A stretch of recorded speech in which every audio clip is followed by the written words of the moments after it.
Então, novamente, bom dia. Obrigado pela presença de vocês. Então, queria explicar que a gente vai começar por efeito renda e efeito substituição.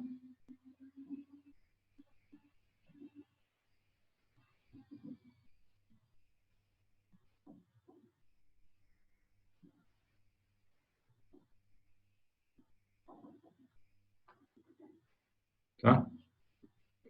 O que é efeito renda e o que é efeito substituição? São dois efeitos que acontecem quando ocorre a mudança do preço de um bem e são dois efeitos que implicam no aumento ou na redução da demanda de um bem, dado o aumento de um preço.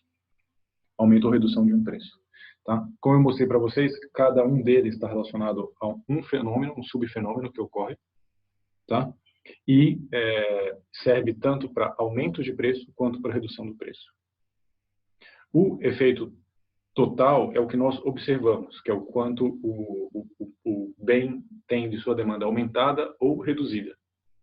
Enquanto que o efeito renda está relacionado ao quanto da renda do indivíduo está aplicada naquele consumo, então é proporcional ao quanto se gasta de renda naquele bem, e o efeito substituição está ligado, né, é proporcional à existência e ao número de substitutos disponíveis para aquele bem.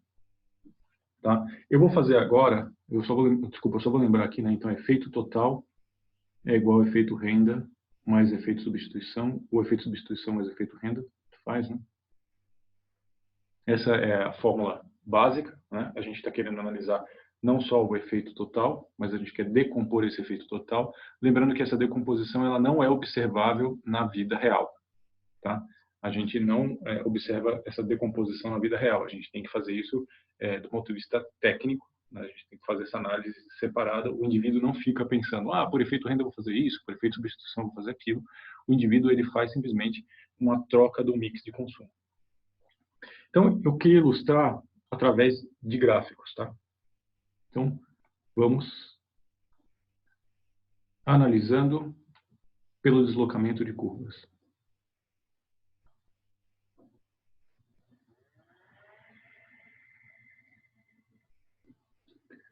Vamos representar algumas curvas aqui e eu vou fazer esse deslocamento de curvas, tá? Eu vou fazer primeiro para uma queda do preço P1.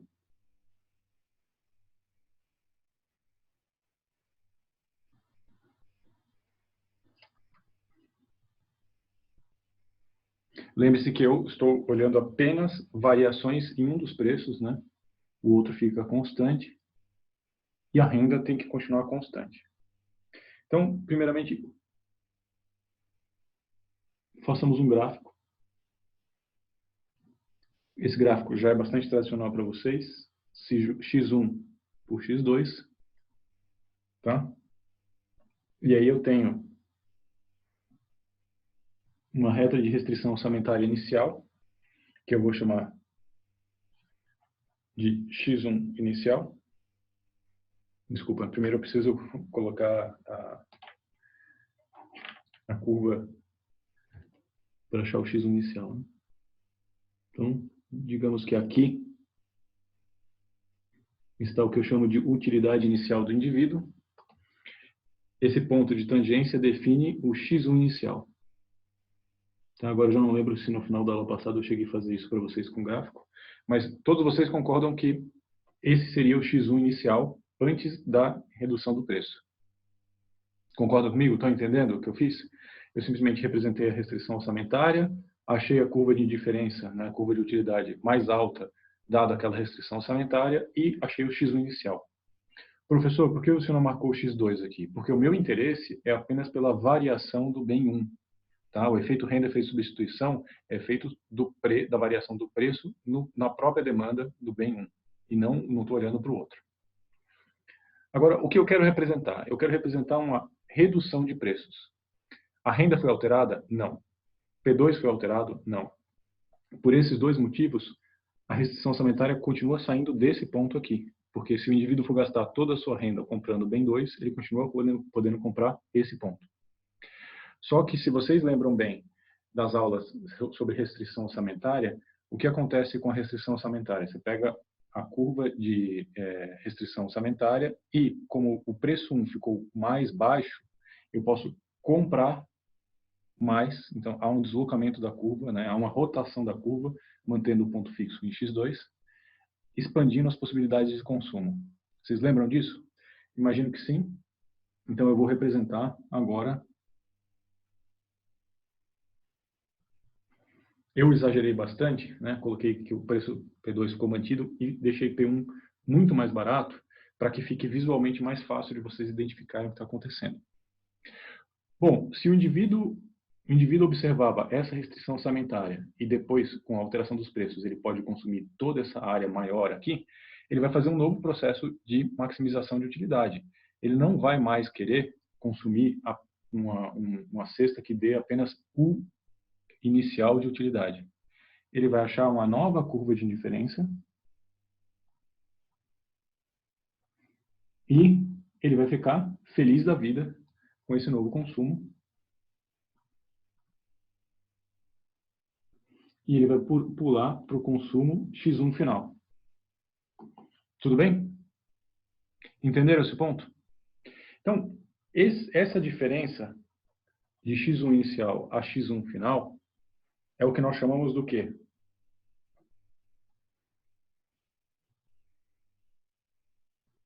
Essa variação toda aqui, que eu vou representar como se fosse um vetor, é o que eu chamo de efeito total. É o quanto do consumo saiu de X1 até X1 inicial até X1 final. É quanto do consumo foi expandido. Agora eu quero quebrar esse vetor, esse efeito total, em dois vetores separados. Tá? Então, para isso, eu preciso achar graficamente ou o efeito substituição ou o efeito renda. Eu explico para vocês que o efeito substituição é mais fácil de ser encontrado, tá? Graficamente. Na verdade, o efeito renda não é nada fácil de ser encontrado. O efeito substituição ele pode ser encontrado da seguinte maneira: manter a utilidade inicial, manter o I, mas com os preços relativos finais.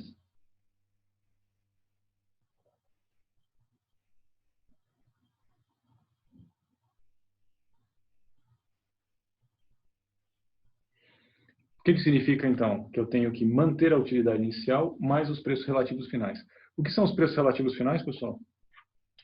Os preços relativos finais, basicamente, são essa inclinação de reta aqui. Né? Essa inclinação de reta são os preços relativos finais. Só que não passando por esse ponto inicial e chegando nesse ponto final, mas apenas a inclinação de reta. Isso é um preço relativo. Não sei se vocês lembram, mas quando a gente montou a restrição orçamentária original, eu mostrei que essa inclinação era menos P1 sobre P2. Então, isso são preços relativos. O que faz subir ou descer esse triângulo é a renda do indivíduo. Tá? Mas é como se eu tivesse o seguinte, né? Os preços são observados são os finais, mas eu não quero que o indivíduo suba de utilidade. Qual será o novo consumo dele? Então, eu vou achar uma reta paralela à reta de restrição orçamentária final, que tangencia, nesse ponto aqui, a utilidade inicial. É como se eu estivesse dizendo para esse indivíduo: você não pode subir de utilidade apenas porque os preços ficaram mais baratos. Eu quero simplesmente que você mude o seu mix de consumo, o seu estilo de consumo, para obter um consumo que seja melhor dados esses novos preços. Ou seja, eu não quero que você suba de nível de consumo UI para UF. Eu quero que você continue em UI, mas que você leve em conta agora que há novos preços disponíveis e você substitua um pouco do bem 1 pelo bem 2. Isso, pessoal, é exatamente o que a gente chama de X1 de substituição. É o quanto o indivíduo substitui do bem 1 pelo bem 2, dado que o bem 1 ficou mais barato. Então, entre o X1 inicial e o X1 final, agora eu tenho X1 de substituição. Tá? Eu queria que vocês prestassem bastante atenção nisso, porque não é uma coisa simples, não é uma coisa trivial. Então, esse trecho aqui é o efeito substituição. É o quanto do consumo saiu de X1 até X1, X1 inicial até X1 de substituição. E fica bastante claro que o que vai sobrar aqui, para compor o efeito total, é outro vetor pequeno, que é o efeito renda. Tá? Então, o efeito renda a gente identificou depois do efeito substituição. Então, graficamente, o que eu fiz? Eu queria recapitular agora. Primeiro, restrição orçamentária do indivíduo. Achei a curva de indiferença inicial que atingia a utilidade máxima, chamei de UI. Com essa curva, achei o X1 inicial. Esse era o consumo do indivíduo antes dos preços caírem. Depois eu permiti que os preços caíssem e fiz a nova restrição orçamentária. Com essa nova restrição orçamentária, eu achei a nova utilidade final do indivíduo e marquei o ponto X1 final. A diferença entre o X1 inicial e o X1 final é o nosso efeito total. Só que o efeito total não é a única coisa que eu quero. Eu não quero só saber quanto expandiu o consumo do indivíduo, do bem 1, dado que o preço 1 caiu. Eu quero algo a mais. Eu quero decompor esse efeito total entre efeito substituição e efeito renda. O efeito substituição eu vou buscar fazendo o seguinte. Primeiro, eu quero isolar o efeito renda. Eu não quero que ele aumente de nível de consumo porque ele ficou mais rico, porque ele passou a ter mais poder aquisitivo. Eu quero simplesmente que ele consuma mais do bem 1, trocando o bem 2, deixando de consumir o bem 2 e consumir o bem 1 por quê? Porque o bem 1 ficou mais barato. Como eu faço para ele manter o nível de consumo e alterando apenas o bem 1 pelo bem 2? Eu travo a utilidade inicial em UI, eu mantenho UI, e deixo simplesmente que os novos preços relativos achem um novo ponto ótimo de consumo. Se vocês lembram bem, essa reta ela tem que ser igual à taxa marginal de substituição do indivíduo, tá? Para estar no ponto ótimo. Então, se os preços relativos da economia mudaram, a troca interna ótima de TMS, a taxa marginal de substituição, tem que mudar também. Então, o efeito de substituição é manter a utilidade inicial, mas mudar os preços relativos. Então, eu pego essa reta, pontilho achando onde ela tangenciaria a curva de utilidade inicial, e daí eu acho o que eu chamei de X1 de substituição. Tá? Esse X1 de substituição vai ser muito importante. Então, eu queria que agora vocês olhassem para a minha lapiseira aqui, que eu vou tentar mostrar o que aconteceu. Então, porque isso é importante para vocês entenderem o que é o efeito renda. Tudo bem? Então, o indivíduo estava na restrição orçamentária inicial, os preços permitiram que ele fosse para uma nova possibilidade de consumo que chegou à utilidade final. Mas eu volto a possibilidade de consumo do indivíduo apenas para esse pontilhado vermelho. Por quê? Porque eu não quero que ele saia da utilidade inicial. Eu quero simplesmente que ele mantenha a utilidade inicial. Aí, nesse ponto, eu acho X1 de substituição e depois eu deixo a renda dele expandir. Percebe que esse deslocamento do pontilhado para cá, para o azul, é uma expansão de renda. Lembrem da restrição orçamentária. Então, primeiro eu faço ele manter a utilidade, deslizo a curva para o ponto ótimo novo, e depois eu deixo a renda dele explodir. Pum. Entenderam? Vou tentar explicar mais uma vez. Eu vou fazer agora como se o efeito substituição primeiro ocorresse e depois o efeito renda ocorresse. Tá bom? Estou na restrição orçamentária inicial em UI. E aí eu fico sabendo que tem novos preços relativos. Ao saber que tem novos preços relativos, eu deslizo a reta de preços até chegar na inclinação final, paro aqui e falo, esse é o efeito substituição. Aumenta de X1 inicial para X1 de substituição. No momento que eu marquei esse ponto X1, agora deixa esse cara usufruir dessa maior capacidade de compra, porque o preço P1 ficou menor. Então, deixa expandir a renda.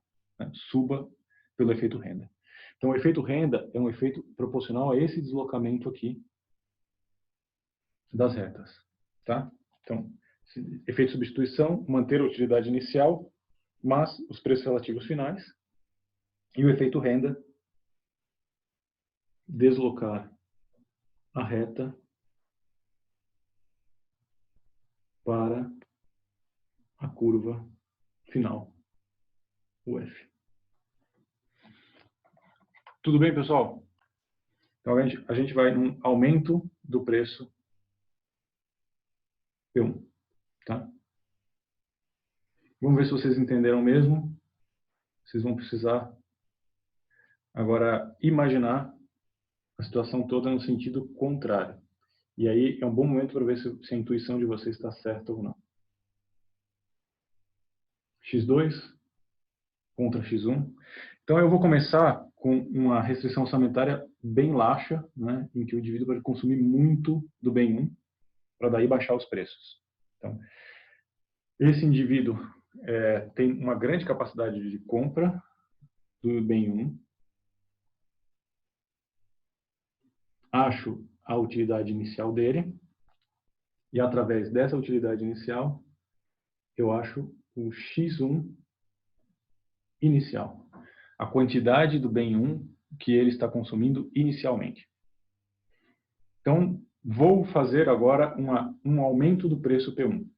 Lembre-se, a renda não foi alterada e o preço P2 não foi alterado. Então, a restrição orçamentária continua saindo desse ponto aqui.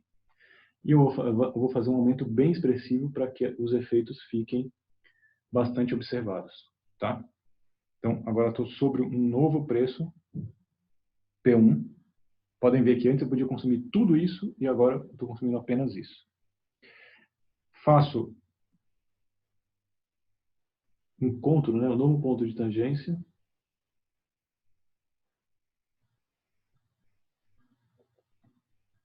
Reparem que esse indivíduo caiu muito no nível de renda, né? De renda não, de utilidade, né? Ele caiu desse nível de utilidade UI para UF. Né? Tá vendo que a utilidade dele caiu muito, né? Porque a utilidade ela cresce à medida que se afasta do 0,0. E nesse ponto ele encontrou X1 final. Então reparem que ao exagerar as curvas, né? Eu até talvez tenha exagerado demais nessa aqui, mas paciência. Ficou mais evidente ainda esse efeito total, que é um efeito total de redução do consumo. Tudo bem? Então, o consumo caiu muito por causa do aumento do preço P1. Agora, eu quero separar os dois efeitos. Eu quero separar o efeito substituição do efeito renda. Então, vamos olhar o que eu preciso fazer para achar o efeito substituição. Eu tenho que manter a utilidade inicial, mas com os preços relativos finais. Então, preços relativos finais é exatamente essa inclinação de reta aqui. Né? Preço relativo é a inclinação da reta menos P1, P2.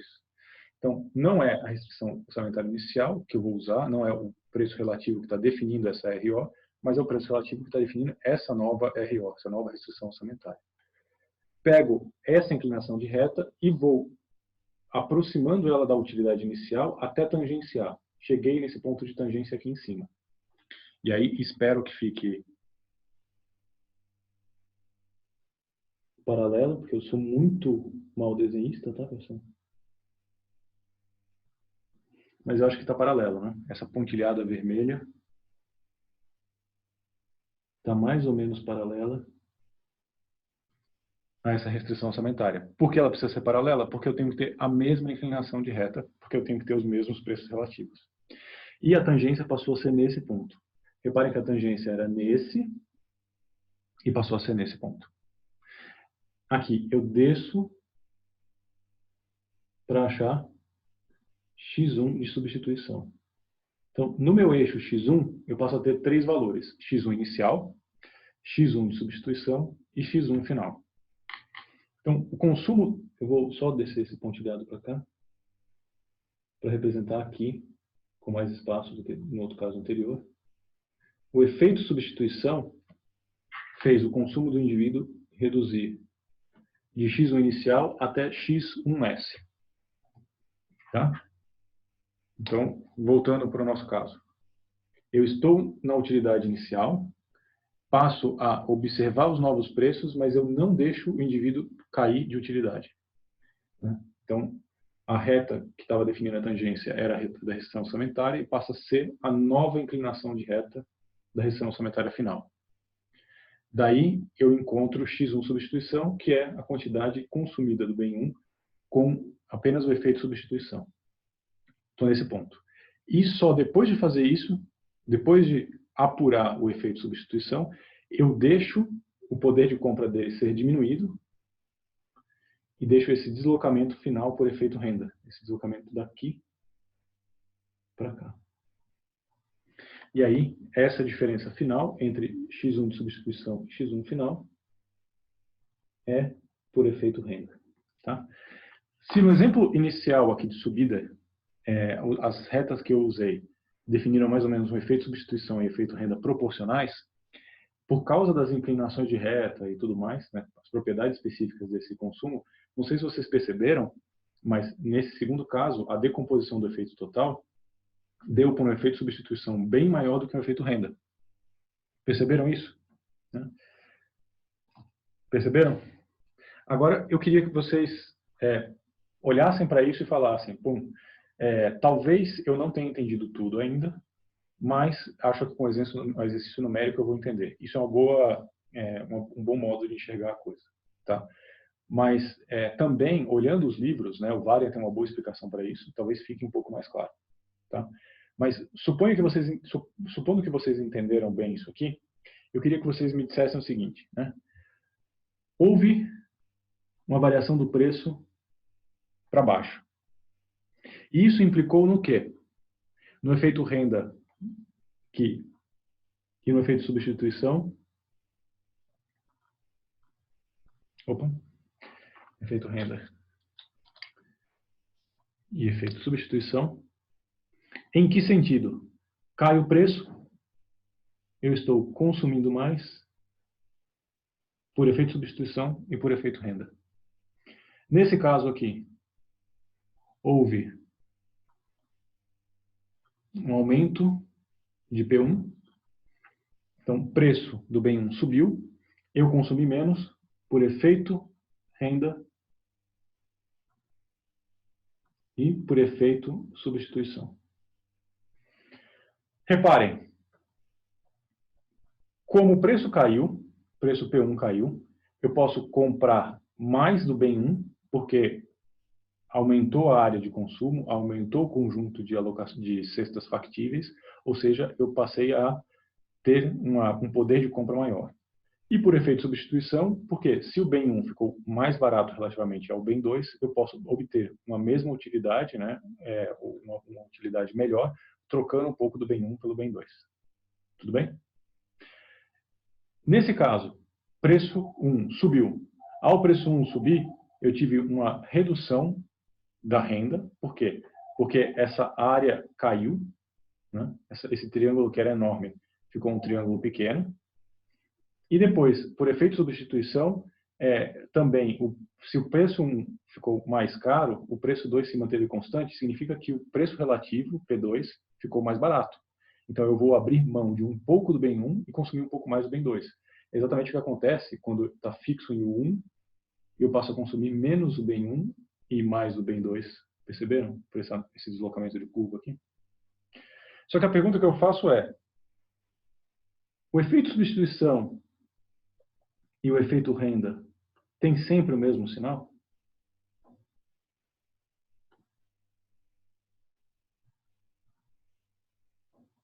Efeito substituição e efeito renda tem sempre o mesmo sinal? Sim, não, por quê? Então, por efeito substituição, sempre, né? Se um bem fica relativamente mais barato do que outro, você sempre vai consumir mais daquele bem que está relativamente mais barato. Porém, por efeito renda, será que vale a mesma coisa? Pensem o seguinte, todos os bens, quando eu aumento a renda, aumento o consumo? Se vocês lembrarem, ao fazer a elasticidade renda, a gente viu que existia um grupo específico de bens, que eram bens cujo aumento da renda implicava numa redução do consumo. Como chamavam esses bens? Bens inferiores. Tá? Os bens inferiores têm esse comportamento. Então, nem sempre vale isso.